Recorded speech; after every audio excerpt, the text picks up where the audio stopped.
નમસ્કાર વાલા વિદ્યાર્થી મિત્રો, સ્વાગત છે આપ સર્વ વિદ્યાર્થી મિત્રોનું તમારી પોતાની યુટ્યુબ ચેનલમાં।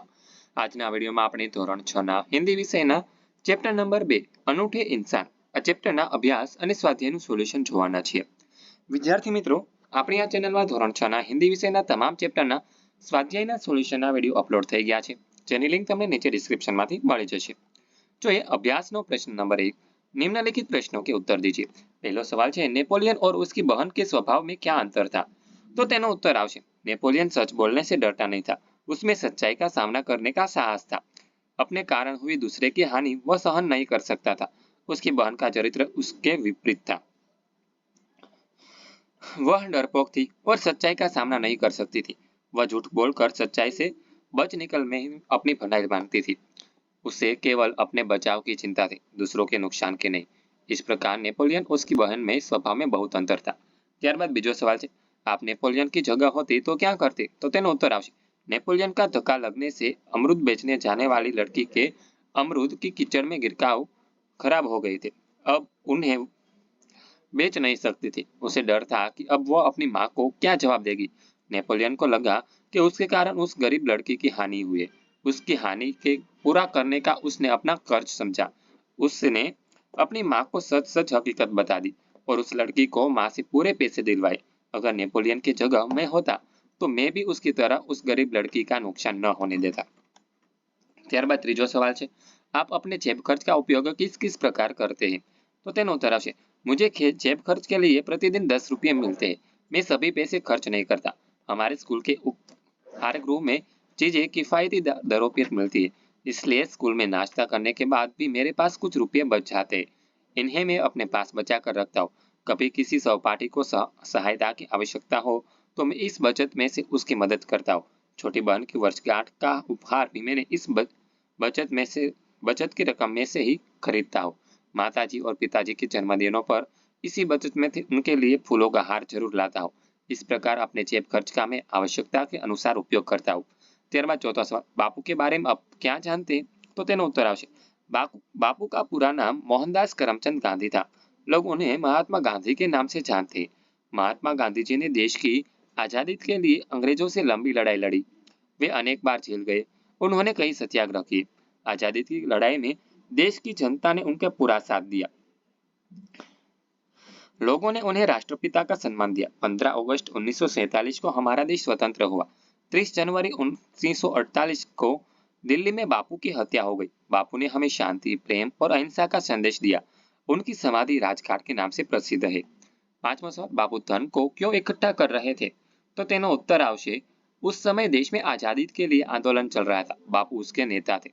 आंदोलन के लिए धन की जरूरत पड़ती थी। बापू यह धन कहाँ से लाते, इसलिए वे सारे देश में घूम घूम कर सभाएं करते और धन इकट्ठा करते थे।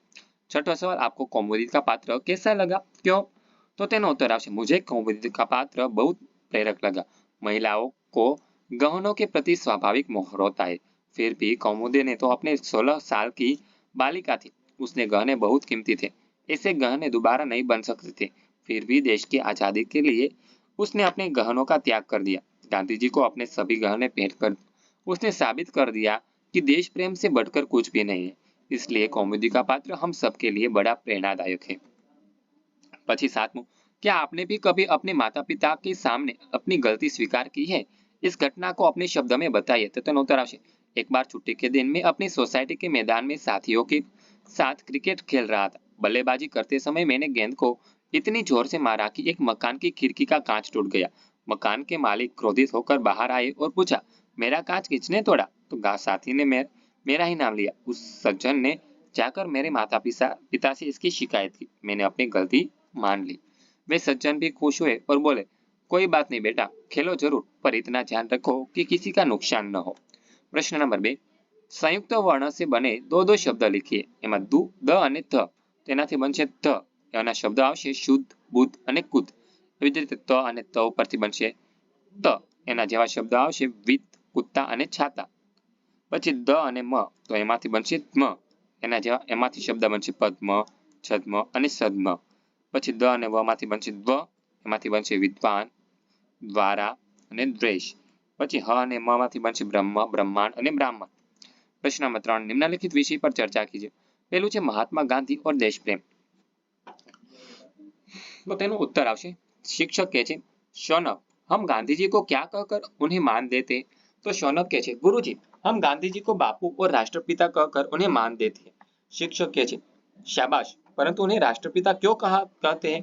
तो तेनो उत्तर आवशे सुनील कहे छे गुरुजी गांधी जी ने अपना सारा जीवन देश की सेवा में अर्पित किया दिया। उन्होंने अपने घर परिवार की चिंता नहीं की, केवल देश की चिंता की। तो रमन कहे छे उन्होंने कई सत्याग्रह किए और वे कई बार झेल गए। उन्होंने कई बार उपवास किए। देश को अंग्रेजों से शासन से आजाद करने के लिए उन्होंने कोई भी प्रयत्न बाकी नहीं रखा। उन्होंने निस्वार्थ भाव से देश की सेवा का सचमुच बापू महान देश प्रेमी थे। પછી इंसान का अनूठा कब कहलाता है। तो इस शिक्षक कहे छे महेश क्या तुम बता सकते हो कि इंसान अनूठा कब कहलाता है। तो महेश कहे छे गुरुजी जब व्यक्ति कोई असाधारण काम करता है तब वो अनूठा इंसान कहलाता है, जैसे सरदार वल्लभ भाई पटेल। तो शिक्षक कहे छे उन्होंने कौन सा अनूठा काम किया था। तो महेश कहे छे गुरुजी जब हमारा देश आजाद हुआ तब यहाँ लगभग 600 रियासतें थी। इनमें से कुछ राजा बड़े हठी थे, वे अपनी रियासत छोड़ने को तैयार नहीं थे। सरदार पटेल ने बड़ी कुशलता से सभी राजाओं से उनकी रियासतें ली और एक स्वतंत्र राष्ट्र का निर्माण किया। सभी लोग सरदार का लोहा मान गए। तो रौनक कहे छे गुरुजी इसलिए तो सरदार पटेल को लौह पुरुष कहते हैं। तो शिक्षक कहे छे हाँ सरदार पटेल लोखंडी इरादों के आदमी थे, सचमुच वे अनूठे इंसान थे। ત્યારબાદ ત્રીજું છે तुम अपने देश की सेवा कैसे करोगे। शिक्षक कहे छे विद्यार्थियों से तुम लोग महात्मा गांधी जवाहरलाल नेहरू लाल बहादुर शास्त्री आदि नेताओं की देश सेवा के बारे में जानते हो, लेकिन तुम खुद अपने देश की सेवा कैसे करोगे। तो अंशुमान कहे गुरुजी मैं कृषि वैज्ञानिक बनूंगा, मैं खेती के नए नए तरीकों का आविष्कार कर तरह तरह के अनाजों दालों और शाक सब्जियों की पैदावार बढ़ाऊंगा। प्रदीप कहे गुरुजी मैं इंजीनियर बनकर ऐसी तकनीक विकसित करूंगा कि जिससे रास्ते सुंदर और मजबूत मकान बने। मैं ऐसा प्रयत्न करूंगा कि देश में कोई बेघर न हो। तो कौशल कहे गुरुजी मैं देश में फैले हुए भ्रष्टाचार को जड़मूल से उखाड़ फेंकने का इरादा रखता हूँ। इसके लिए जो भी हो सकेगा मैं ईमानदारी से करूंगा। शिक्षक कहे मुझे खुशी है कि तुम लोग किसी न किसी तरह से देश की सेवा करना चाहती हो। भविष्य में तुम्हारे हाथों में ही देश का बागडोर होगे। मुझे विश्वास है कि तुम लोग सच्चे देश सेवक बनोगे। प्रश्न नंबर 4 नीचे की संज्ञा बनने वाले विशेषण शब्द दिए गए उनका वाक्य में प्रयोग करके लिखिए। પેલું છે ધર્મ અને ધાર્મિક તો તેના જવાબ છે મેરે દાદાજી કોઈ ના કોઈ ધાર્મિક કાર્ય કરતે। બીજું છે રંગ રંગીન તો તેનું વાક્ય બનશે શીલા રંગીન કપડા પસંદ કરતી है। ત્રીજું છે લોભ તેનું થશે લોભી, लोभी आदमी से कुछ पाने की आशा मत करो। પછી ભારતીય लोग अतिथि प्रिय होते हैं। પછી પાંચમું છે ચમક તેનું બનશે ચમકીલા, सोना चमकीला होता है। छठું છે शक्ति तो તેનું આવશે शक्तिमान, वह सभी काम करने में शक्तिमान है। सातमुं છે गुण અને गुणवती, सुरेखा गुणवती बालिका है। आठमुं बल बलवान तो भीम बहुत बलवान है। नवमुं છે दया તેનું બનશે दयावान, आप बड़े दयावान पुरुष है। दसमुं છે दर्शन અને दर्शनीय तो दक्षिण भारत में कई दर्शनीय स्थान है। प्रश्न नंबर 5 उदाहरण के अनुसार लिंग परिवर्तन कीजिए। उदाहरण तरीके पुत्रનો પુત્રી, એવી જ રીતે મેઢકનું મેઢકી, તરુણનું તરુણી, કુમારનું કુમારી, દેવનું દેવી, હિરણનું હિરની। ઉદાહરણ તરીકે સાપ તો કે સાપિન તો કુમ્હારનું કુમ્હારીન, नागનું नागिन, बाघનું बाघिन, धोबीનું धोबिन, ग्वालाનું ग्वालिन। प्रश्न नंबर 6 प्रश्न नंबर 5 में जिन शब्दों का लिंग परिवर्तन किया है उनका वाक्य में प्रयोग कीजिए। जैसे कि हिरणનું हिरण दौड़ रहा है तो हिरनी हिरनी दौड़ रही है। એવી જ રીતે પુત્ર राहुल राजीव गांधी के पुत्र है तो पुत्रीનું થશે इंदिराजी जवाहरलाल जी की पुत्री थी। પછી મેઢક તો એમાંથી બનશે મેઢક ટર્રા रहा है तो મેઢકીનું થશે મેઢકી ટર્રા रही है। પછી તરુણ તો તરુણ कॉलेज जा रहा है તેનું બનશે તરુણી તો તરુણીનું થશે તરુણી कॉलेज जा रही है। कुमार कुमार खेल रहा है कुमारीમાં આવશે कुमारी खेल रही है। ચોથું છે દેવ દેવ मुस्कुरा रहा है तो તેનું દેવીમાં આવશે देवी मुस्कुरा रही है। પછી कुम्हार તેમાં આવશે कुम्हार खड़े बना रहा है, कुम्हारी कुम्हारी खड़ा बना रही है। नागનું થશે नाग फूफकार रहा है तो नागिनનું આવશે नागिन फूफकार रही है। बाघ बाघ गरज रहा है बाघिन તેમાં આવશે बाघिन गरज रही है। ધોબી તો તેમાં આવશે ધોબી કપડે ધો રહે है તો એમાં ધોબીન છે તો તેનું આપણે લખીશું ધોબીન કપડે ધો રહી है। ग्वाला ग्वालाનું થશે ग्वाला दूध ला रहा है ग्वालिનમાં આવશે ग्वालिन दूध ला रही है। शेर शेर गरज रहा है शेरनी गरज रही है। जादूगर जादूगर खेल दिखा रहा है जादूगरनी खेल दिखा रही है। मास्टर मास्टर पढ़ा रहा है मास्टरनी पढ़ा रही है। डॉक्टर डॉक्टर मरीज को देख रहा है। डॉक्टरनी मरीज को देख रही है। ऊंट ऊंट बलबला रहा है। ऊंटनी તમારે આવશે ऊंटनी बलबला रही है। प्रश्न नंबर 7 चित्र के आधार पर चर्चा करके कहानी लिखिए। सच्चे मित्र। एक जंगल था, उसमें एक तालाब के किनारे कौवा, हिरन, चूहा और कछुआ ये 4 मित्र रहते थे। एक दिन हिरन घूमते घूमते शिकार के जाल में फंस गया। कौवा, चूहा और कछुआ कहीं दूर चले गए थे। उसने मित्रों को आवाज दी पर वहां कोई नहीं आया था। कुछ समय के बाद कौवा आया। उसने हिरनी को जाल में फंसा हुआ देखा तो बहुत दुखी हुआ। उसने हिरन से कहा, मित्र चिंता न करो, मैं अभी तुम्हारे जाल से मुक्त कराता हूँ। वह उड़ता उड़ता चूहे के पास पहुंचा और बोला, चूहा भाई जल्दी चलो, अपना मित्र हिरन शिकारी के जाल में फंस गया है। जाल काटकर तुम्हें मुक्त करा सकते हो। ऐसा करो कि तुम मेरी पीठ पर बैठ जाओ और हम जल्दी पहुंच जाएंगे। कछुए ने कहा, कौवा ठीक कहता है, तुम दोनों जल्दी जाओ, मैं बाद में आता हूँ। कौवा चूहे को अपनी पीठ पर बिठाकर ले आया। चूहे ने धीरे धीरे जाल काटा और कौवे ने दूर से शिकारी को आते हुए दिया। उसने हिरन को सावधान किया। हिरन जाल से निकलकर भागा। चूहा पास की झाड़ी में छिप गया। तब तक कछुआ वहां पहुंच चुका था। शिकारी के पास थैली थी। हिरन को न पाकर गुस्से में उसने कछुए को पकड़कर थैली में ले जाना चाहा, लेकिन तब तक कछुआ तालाब में सरक गया। शिकारी हाथ मलता रह गया। इस तरह कौवा, हिरन, चूहा और कछुआ चारों मित्रता निभाई। હવે સ્વાધ્યાય જોઈએ। સ્વાધ્યાયનો પ્રશ્ન નંબર 1 નિમ્નલિખિત પ્રશ્નों के उत्तर दीजिए। પહેલું છે नेपोलियन की बहन का नाम क्या था? तो તેનો उत्तर આવશે नेपोलियन की बहन का नाम इलाइजा था। બીજું नेपोलियन लड़की को अपने घर क्यों ले गया? तो તેનો उत्तर આવશે लड़की के अमृत खराब हो जाने से उससे नुकसान हुआ था। नेपोलियन माँ से पैसे दिलाकर उसका नुकसान पूरा करवाना चाहता था, इसलिए वह लड़की को अपने घर ले गया। ત્રીજું ગાંધીજી को सोने की चूड़ी देने वाली लड़की का नाम क्या था? तो તેનો उत्तर આવશે ગાંધીજી को सोने की चूड़ी देने वाली लड़की का नाम कौमुदी था। પછી ચોથું છે ગાંધीजी ने कौमुदी से क्या कहा? तो તેનો उत्तर આવશે ગાंधीजी ने कौमुदी से कहा, तुम्हें दोनों चूड़ियां देने की जरूरत नहीं है, एक चूड़ी लेकर मैं तुम्हारे अपने हस्ताक्षर दे दूंगा। ત્યારબાદ પાંચમું છે हस्ताक्षर करने के बाद गांधीजी ने क्या लिखा? तो તેનો उत्तर આવશે हस्ताक्षर करने के बाद गांधीजी ने लिखा, तुम्हारे इन आभूषणों की अपेक्षा तुम्हारा त्यागी सच्चा आभूषण है। प्रश्न नंबर 2 अपने गांव में घटी कोई आंख देखी घटना के बारे में लिखिए। तो જોઈએ एक घटना।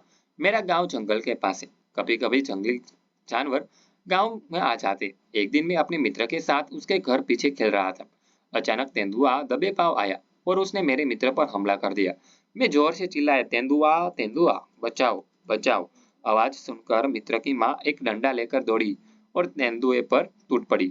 उसका उग्र रूप देखकर तेंदुआ भाग गया। मेरी जान में जान आ गई। मित्र की गर्दन पर तेंदुए के पंजे की खरोंच पड़े थे। कोई गहरा घाव नहीं पड़ा था। कई लोग वहां जमा हो गए। सबने मित्र की माँ के साहस की प्रशंसा की। इस घटना के कई साल हो गए, पर मैं आज भी उसे भूल नहीं सका। वह बहादुर माँ आज हमारे गांव की सरपंच है। ત્યારબાદ ખ પ્રશ્ન છે इकाई में आधार पर अपने मित्र से पूछने के लिए 5 प्रश्न बनाए।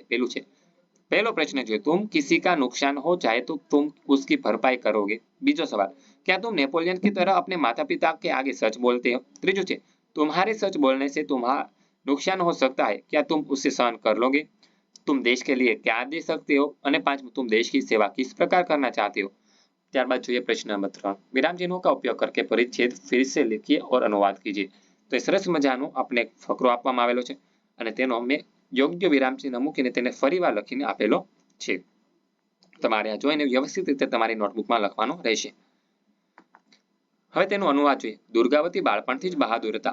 તેમને યુદ્ધ કરવામાં અપૂર્વ ધૈર્ય, દૂરંદેશીપણું, અખંડ સાહસ, સ્વાભિમાન જેવા ગુણ વારસામાં મળ્યા હતા। જ્યાં તેઓ સુશીલ, કોમળ, અત્યંત સુંદર અને ભાવુક હતા, ત્યાં બીજી બાજુ તેઓ વીર, સાહસી, અસ્ત્ર-શસ્ત્ર વાપરવામાં પણ કુશળ હતા। શિકાર કરવામાં તેમને વિશેષ રુચિ હતી। તેઓ તીરથી અને બંદૂકથી નિશાન તાકવામાં પણ કુશળ હતા। વિદ્યાર્થી મિત્રો, આ વિડીયો જોયો, સાંભળ્યો અને સમજ્યા તે બદલ આપ સર્વનો ખૂબ ખૂબ આભાર। આવા જ એક નવા વિડીયો સાથે આપણે ફરી મળીશું। ત્યાં સુધી આ વિડીયોની લિંક તમારા મિત્રો અને દોસ્તોને શેર કરજો, જેથી કરીને તેઓ આ સોલ્યુશનનો લાભ લઈ શકે। અને હા વિદ્યાર્થી મિત્રો, આપણી આ ચેનલમાં ધોરણ 6 ના હિન્દી વિષયના તમામ ચેપ્ટરના સ્વાધ્યાયના સોલ્યુશનના વિડીયો અપલોડ થઈ ગયા છે, જેની લિંક તમને નીચે ડિસ્ક્રિપ્શનમાં આપવામાં આવેલી છે। અને આ ચેપ્ટરના પીડીએફની લિંક પણ તમને નીચે ડિસ્ક્રિપ્શનમાંથી મળી જશે।